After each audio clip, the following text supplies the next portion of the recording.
अस्सलाम वालेकुम, मैं हूं सैयद अखिल। आप देख रहे हैं मेरे साथ परभनी आज तक। परभनी आज तक के स्टूडियो में हमारे अजमत खान साहब हमेशा हमारे पास में आते हैं और अजमत खान साहब से रूबरू होते हैं। अजमत खान साहब फिक्रमंद रहते हैं कि हमारे समाज में जो उथल पुथल मची हुई होती है, हकीकत में इसका सोल्यूशन किस तरह से निकलना चाहिए। और आज हमारे देश में जिस तरह से जंतर मंतर पर आंदोलन चल रहा है और कुछ दिन पहले ही 2 दिन हो चुके हैं कि हमारे देश के केंद्रीय शिक्षा मंत्री इन्हें अपनी पद से इस्तीफा देना पड़ा, राजीनामा देना पड़ा। नीट की परीक्षा में जिस तरह से नीट के पेपर लीक हो चुके हैं और नीट के पेपर लीक होने की वजह से उन्हें अपने पद से राजीनामा देना पड़ा। उनकी जगह पर नए शिक्षा मंत्री आए हुए, जो पुराने शिक्षा मंत्री थे धर्मेंद्र प्रधान, उनकी जगह पर नए शिक्षा मंत्री आए हैं जोशी साहब। और ये जिस तरह से काम कर रहे हैं, हकीकत में पुराने शिक्षा मंत्री एमए मास्टर ऑफ आर्ट्स थे और नए शिक्षा मंत्री बीए बैचलर ऑफ आर्ट्स है। अब दोनों भी आरएसएस से ताल्लुक रखते हैं। पुराने शिक्षा मंत्री ने जिस तरह से यहाँ पर लगातार 2014 से जिस तरह से शिक्षा मंत्री बने रहे और शिक्षा मंत्री बनने के बाद में 12 साल तक इन्होंने केंद्रीय शिक्षा मंत्री की जिम्मेदारी संभाली, लेकिन देश की जनता, देश के युवा, पढ़े लिखे युवाओं पर जिस तरह से आरोप और प्रत्यारोप लगाए गए हैं और युवाओं ने आज अपनी ताकत, अपना पावर बताया है, उसी जिमन में बात करने के लिए आज हमारे स्टूडियो में अजमत खान साहब आए हुए हैं।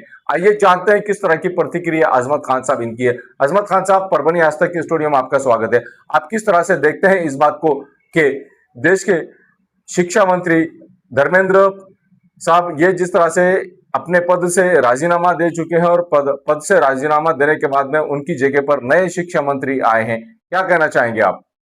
अस्सलाम वालेकुम। मैं सकल हूँ।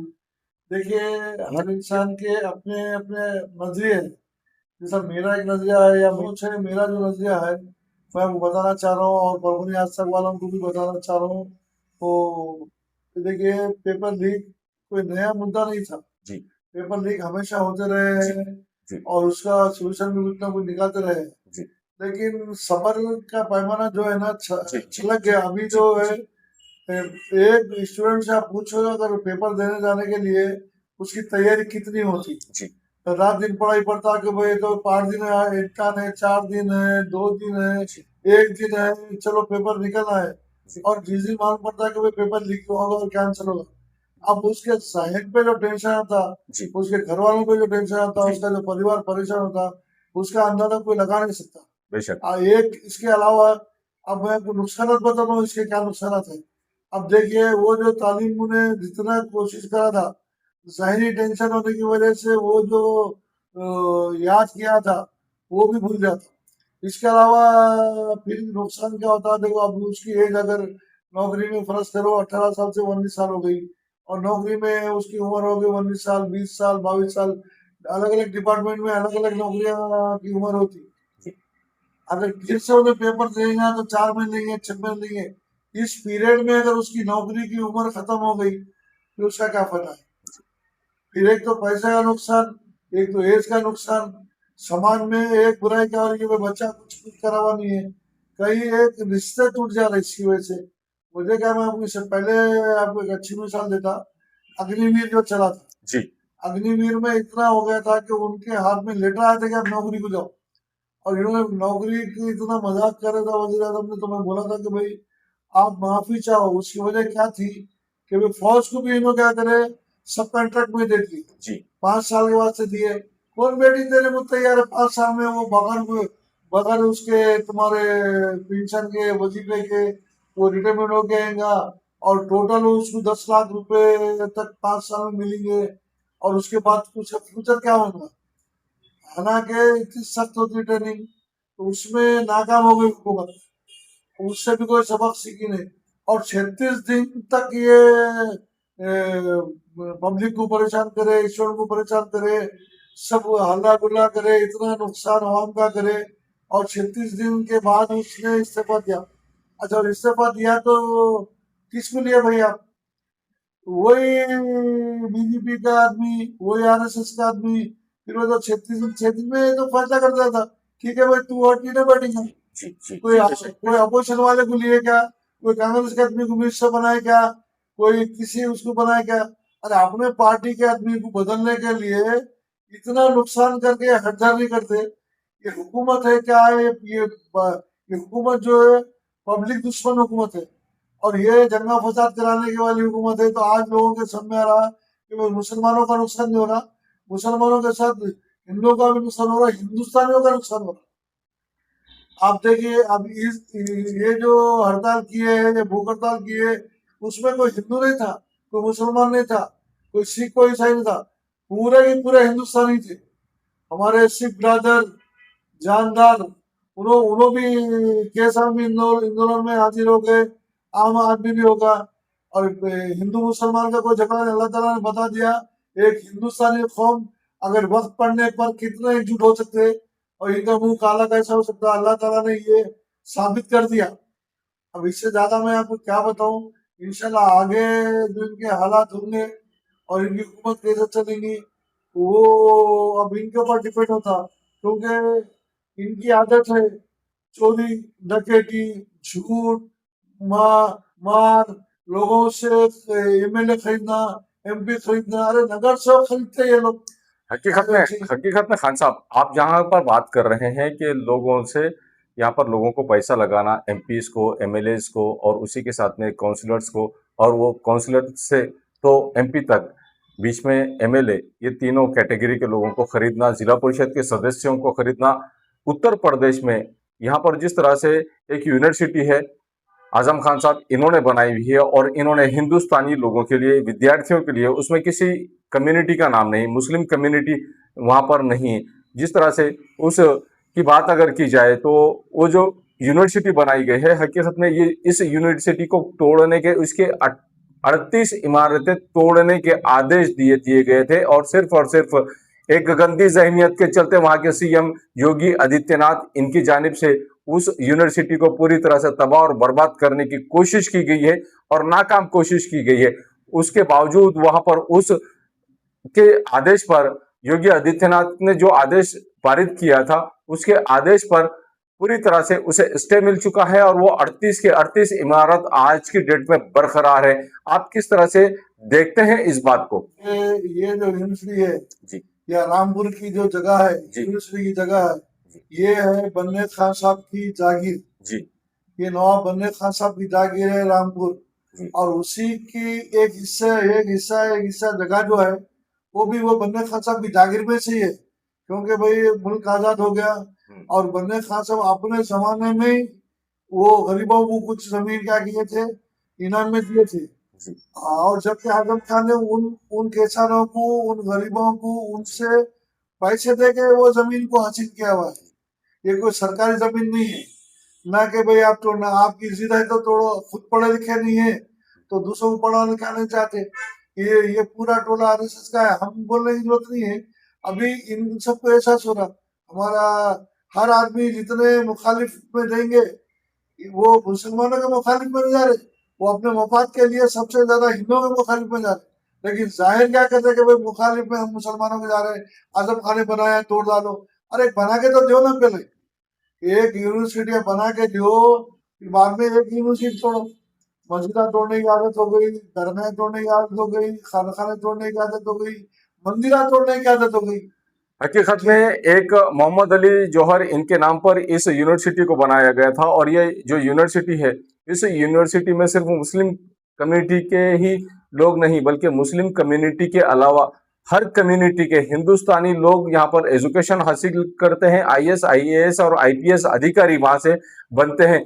वहां पर लगभग 4000 के करीब विद्यार्थी वहां पर आज की डेट में एजुकेशन हासिल कर रहे हैं, और वहां पर रहकर एजुकेशन हासिल कर रहे हैं। किस तरह से आप देखते हैं देश का भविष्य कहां से कहां यहाँ पर आरएसएस और बीजेपी के लोग ले जा रहे हैं? क्या कहना चाहेंगे सर आप? इनके जहनों में गंदगी है। मैं और आपको मिसाल देना चाहता हूँ, अलीगढ़ मुस्लिम यूनिवर्सिटी, क्या नाम उसका, अलीगढ़ मुस्लिम यूनिवर्सिटी खान साहब ने बनाया, सरसैद अहमद खान साहब ने बनाया, जबकि निजाम ने भी उस पीरियड में 10 लाख रुपए दिया था। खैर कोई ऐसा नहीं किया, एक यूनिवर्सिटी बनाया था। आज आप सर्वे करके देखो कितने लेक्चरर उसके अंदर मुसलमान है, कितने स्टूडेंट मुसलमान है, कितने ओबीसी के मुसलमान है, और कितने हमारे हिंदू भाई, हिंदुस्तानी भाई वहां पे तालीम हासिल है। तो आपको अंदाजा हो जाएगा कि मैं समझ तो 10% में मुसलमान नौकरी में है, ना तालीम में है, ना हसल में है, सब हिंदुस्तानी उसका फायदा उठा रहे। जी और ये अच्छी बात ये हो गई, ये जो आंदोलन चला उसके बाद आंदोलन पलटा जो सो यूनिवर्सिटी की तरफ। जी अल्लाह ताला ने शुरुआत कर दिया इनकी, इन्हों की सोच अलग थी, लेकिन अल्लाह ताला की अपनी भी एक प्लानिंग है। इन्हों प्लानिंग कर रहे थे कि मैं मुसलमानों को, अरे मुसलमानों का क्या है बताइए, अरे ये पे फलाना ने वो फलाना मारा फलाना, अरे एक मुर्गी को नहीं मार सकते तुम, एक कुत्ते को नहीं मार सकते, एक मुसलमान गरीब को घेर के उनके हाथापाना काट दे रहे, तो ये हिंदू होते का बताइए। ये हरामखोरों की एक टोली है जो ये काम कर रही, एक इंसान को मारते। अल्लाह ताला सब का नतीजा निकालेगा। देखिए बाबरी मस्जिद का नतीजा क्या निकला, कोशिश किया उन्होंने आडवाणी ने, आज कौन से मुकाम पे बताइए, उमा भारती कौन से मुकाम पे है, वो कल्याण सिंह जाके वो कई सिम्मत मर गया। वो अल्लाह ताला की अपनी खुद की प्लान है। अब वो मैं नहीं बोलना चाह रहा कि मैं लोग बोलेंगे ये मुसलमान अच्छा बोल रहा, जी मगर मैं गलत बात नहीं बता रहा। एक हिंदू भी बोल सकता अरे भाई राम मंदिर में चोरी, राम मंदिर में चोरी, रिजर्व बैंक में डकैती, ये इनकी फितरत में है। अब हम क्या बोलेंगे वही बताइए। और मैं आपको एक बात बता के जाता, बाबरी मस्जिद का झगड़ा मंदिर और मस्जिद का नहीं रहा, उसकी जमीन 62 एकड़ जमीन मस्जिद के तरफ में थी, और मैं समझता हूँ 5 या 8 8 उसके ऊपर तुम्हारे मस्जिद एकड़ के ऊपर मस्जिद थी, और उसकी जमीन 62 एकड़ जमीन थी, क्योंकि मैं अतराफ में रहती। जब मंदिर बन गया अतराफ में कॉम्प्लेक्स बन गए। आप ये जाके मालूम सर्वे करो कि जो कॉम्प्लेक्स बने वो सिस्टर के लोगों के, हाँ सब तो ऐसा ऐसा ऐसा हो रहा उनको भी सब, खाना महंगा, लॉजिंग महंगी, कौन से स्टेट के लोगों ने उसकी कमाई कमा के उत्तर प्रदेश से कहा गुजरात लेके जा रहे हैं। हमको ये सब बोलने की जरूरत नहीं है, ये अल्लाह ताला ने खुद महसूस करा रहा है इनको, सब जगह थू थू हो रही। अब मुसलमान है, अब अपनी कमजोरी को दूर करना, अल्लाह से मदद मांगना, और एकजुट होकर अपना खुद का मुजाहरा करना, ये टुकड़े टुकड़े जा गए मुसलमान की, जिसका नतीजा ये निकल रहा है। ठीक है, इंशाल्लाह आइंदा और कोई हालात हाजरा पे बयान दूंगा। बहुत शुक्रिया आपका इज्जत अफजाई का, और ख़ास तौर पे मेरे जो भाई परभनी आज तक देखते हैं और मेरे को बीच में कॉल भी करते या मुलाकात करके बोलते हैं हमने आपका चैनल देखे, बहुत बहुत शुक्रिया, बहुत बहुत इज्जत अफजाई का। अस्सलाम वालेकुम। ये थे अजमत खान साहब, जिन्होंने अपने ख्यालात का इजहार किया है। हकीकत में अजमत खान साहब, इन्हें दिल से तकलीफ होती है कि हमारे देश में अगर कोई इंसान इंसान को तकलीफ देता है, इंसान इंसान की जान लेता है, इंसान इंसान को मारता है, अगर मजहब दुनिया में कोई है तो वो है सिर्फ इंसानियत का मजहब, ना कि हिंदू और मुसलमान का मजहब। आदम अलैहिस्सलाम की और माँ हव्वा अलैहिस्सलाम की औलाद तमाम इंसान है, चाहे आप हिंदू रहो, मुसलमान रहो, सिख रहो, ईसाई रहो, या कोई किसी और समाज से, किसी और कास्ट से, या किसी और देश से आप ताल्लुक रखने वाले रहो, आप आदम अलैहिस्सलाम की ही औलाद है। आप अगर पूजा भी करते हैं तो आदम अलैहिस्सलाम की औलाद है, आप अगर नमाज भी पढ़ते हैं तो आदम अलैहिस्सलाम की औलाद है, आप अगर किसी देवी देवताओं को भी मानते हैं तो आप आदम अलैहिस्सलाम की ही औलाद है। हमारे बाप, हमारे पूर्वज, हमारे पैदा करने वाले आदम अलैहिस्सलाम और माँ हव्वा अलैहिस्सलाम, यहाँ से ही इंसानों की उपज हुई है। ये अलग बात है कि हम फिरकों में बढ़ चुके हैं, हम अलग अलग कास्ट में बढ़ चुके हैं, हम अलग अलग देवी देवताओं की पूजा करते हैं, हम अलग अलग मजहब से ताल्लुक रखते हैं, ये अलग बात है, लेकिन हम इंसान हैं और इंसान की औलाद है।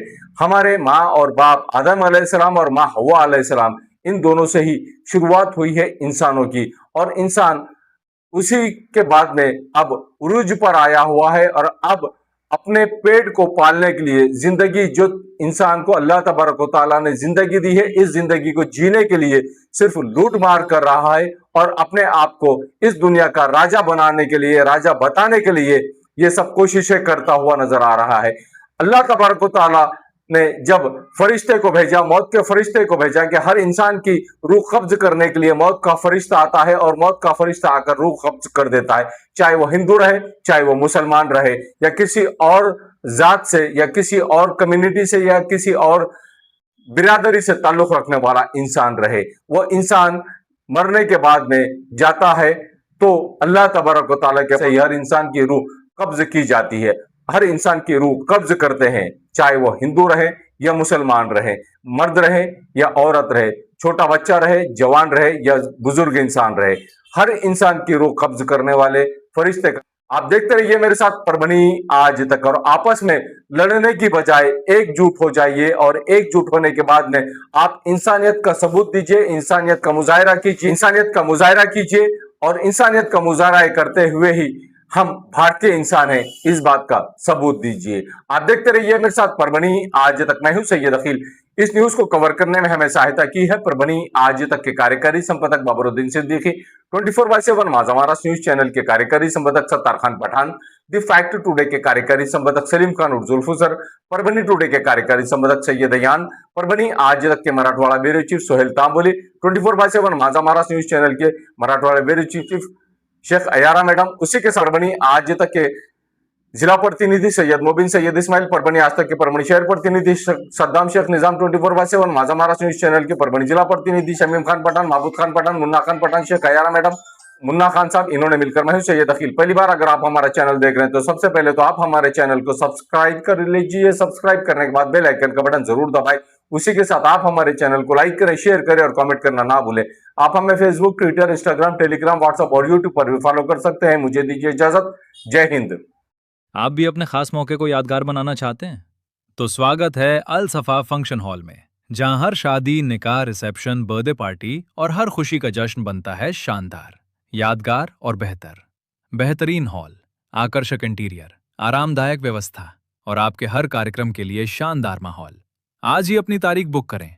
बुकिंग के लिए संपर्क करें 99602-51236-98236-35031, पता धार रोड, किनाल के आगे, धार रोड, परभणी।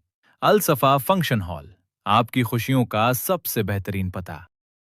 एसके फर्नीचर लेकर आया है ओरिजिनल सागवान का सोफा सेट, पलंग, शोकेश, अलमारी, दरवाजे, चौखट और भी बहुत कुछ। एसके फर्नीचर पर सभी प्रकार के फर्नीचर्स अवेलेबल है। हमने हमारे शोरूम की लोकेशन दरगाह रोड से बदलकर जाम रोड, केनाल के पास की है। आप एसके फर्नीचर में आए और अपने पसंद का फर्नीचर खरीद के अपने घर की रौनक को बढ़ाएं। और हाँ, एसके फर्नीचर पर आप किसी भी फर्नीचर को अपने हिसाब से कस्टमाइज कर सकते हैं। हमारे पास सागवान कट साइज इंडियन टेक माल कटिंग करा हुआ मिलेगा या फिर ऑर्डर के हिसाब से भी कटवा कर मिलेगा। हमारा पत्ता जाम रोड, केनाल के पास। मोबाइल नंबर 9420033825 या फिर 9923257259।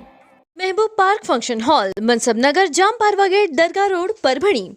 शादी हो या एंगेजमेंट, चिल्ला हो या जुमागी, मीटिंग हो या फिर कुछ और, परभणी में तो भैया सिर्फ एक ही नाम, महबूब पार्क फंक्शन हॉल, मनसब नगर, जाम पारवा गेट, दरगाह रोड, परभणी। बुकिंग शुरू है। Mobile number 9960569383, 8421903333। इसके साथ ही 9822829035। हाजी महबूब अंसारी। याद रहे, आप हर तरह के प्रोग्राम हमारे फंक्शन हॉल में मनाएं। आज ही अपने प्रोग्राम की बुकिंग करें। परभनी शहर का खूबसूरत रिश्ता मैरिज ब्यूरो, अल्फाइज मेडिकल के पास, एक मीनार मस्जिद के करीब, दरगाह रोड, परभनी। सैयद जावेद हाशमी साहब, जिनका मोबाइल नंबर 9860712367, उसी के साथ में रेहाना परवीन बाजी, मोबाइल नंबर 9970185683। इन लोगों से आप रिश्ते के ताल्लुक से मालूमात ले सकते हैं। अगर आप भी अपने लड़के के लिए लड़की देख रहे हैं या लड़की के लिए लड़का देख रहे हैं तो ऐसी सूरत में परभणी शहर के खूबसूरत रिश्ता मैरिज ब्यूरो से संपर्क करें। इनका मोबाइल नंबर दिया हुआ है। अगर doctors, engineers, lecturers, teachers, nurse, politicians जैसे आपको अगर रिश्तों की जरूरत है तो ऐसी सूरत में आप खूबसूरत रिश्ता मैरिज ब्यूरो के ऑफिस पर आकर कांटेक्ट कर सकते हैं। मोबाइल नंबर से, जो मोबाइल नंबर दिया हुआ है, इस पर राब्ता कर सकते हैं। तो आज ही अपने लड़के के लिए लड़की अगर आप देख रहे हैं तो ऐसी सूरत में खूबसूरत रिश्ता मैरिज ब्यूरो से संपर्क करें, या लड़की के लिए लड़का अगर तलाश कर रहे हैं तो ऐसी सूरत में आपको टेंशन लेने की जरूरत नहीं, फिक्र करने की जरूरत नहीं। खूबसूरत रिश्ता मैरिज ब्यूरो से संपर्क करें। 700 से ज्यादा यहाँ पर लड़कों के बायोडाटा मौजूद हैं और 800 से ज्यादा लड़कियों के बायोडाटा, वेल क्वालिफाइड पढ़ी लिखी लड़कियों के बायोडाटा खूबसूरत रिश्ता मैरिज ब्यूरो के ऑफिस में मौजूद है। तो एक बार जरूर कॉल करें और इनसे संपर्क करें।